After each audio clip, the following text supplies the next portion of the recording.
আজকে তৈরি করব কাসকি মাছ ভুনা। তো এটা কিন্তু আমার এবং আমার হাজব্যান্ডের দুজনেরই অনেক বেশি পছন্দের একটি মাছ। আর আমার হাজব্যান্ডের যখন একটু মন খারাপ থাকে তখনই আমি এই রেসিপিটা করে দিই, মন ভালো হয়ে যায়। তারপরে আমি এখানে আলু দিয়ে কাসকি মাছটা রান্না করব, সেজন্য আলু কুচি নিয়েছি, পেঁয়াজ কুচি নিয়েছি আর টমেটো আর কাসকি মাছ। তো এখন আমি রান্নাটা তৈরি করব।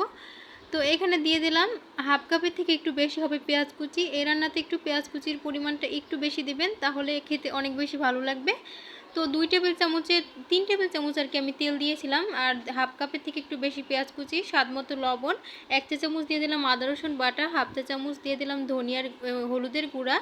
তো এটা দিয়ে কিছুক্ষণ একটু ভেজে নেব। তারপর 1 চা চামচ দিয়ে দিলাম লাল মরিচের গুঁড়া, ঝালটা আপনাদের পছন্দ অনুযায়ী দিবেন। 1 চা চামচ দিয়ে দিলাম ধনিয়ার গুঁড়া। তো এগুলো দিয়ে কিছুক্ষণ একটু কষিয়ে নেব। তারপরে দিয়ে দিলাম টমেটো কুচি।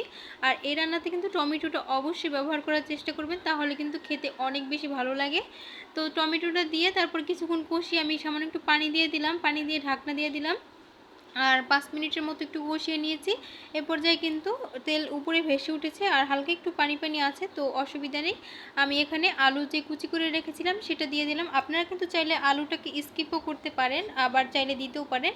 তো আমার হাজব্যান্ড একটু আলু দিলেই আর কি পছন্দ করে, তো এই জন্য আমি আলুটা ব্যবহার করছি।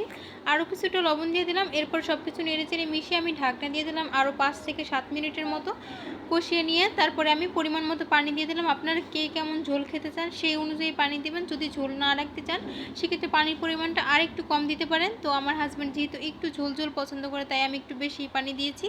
তারপরে আমি যে মাছগুলোকে ধুয়ে পরিষ্কার করে রেখেছিলাম সেই মাছগুলোকে এভাবে দিয়ে দিলাম। যখন বলক চলে আসবে তখন দিতে হবে। তো দিয়ে ঢাকনা দিয়ে দিলাম। প্রায় 10 মিনিটের মতো আমি মিডিয়াম আঁচে, লো টু মিডিয়াম আঁচে রান্না করে নিয়েছি। আর সবশেষে কাঁচামরিচ এবং ধনিয়া পাতা কুচি দিয়ে পরিবেশন করব। আর এখানে কিন্তু সবশেষে কাঁচামরিচ এবং ধনিয়া পাতা কুচিটাও অবশ্যই দেওয়ার চেষ্টা করবেন। তো দেখুন এই পর্যায়ে কিন্তু আমি নামিয়ে নিলাম। আপনারা চাইলে ঝোলটা আরও শুকিয়ে নিতে পারেন। আশা করি ভিডিওটা ভালো লাগছে। ভালো লাগলে অবশ্যই চ্যানেলটা সাবস্ক্রাইব করে ভিডিওতে একটা লাইক করে দেওয়ার অনুরোধ রইল।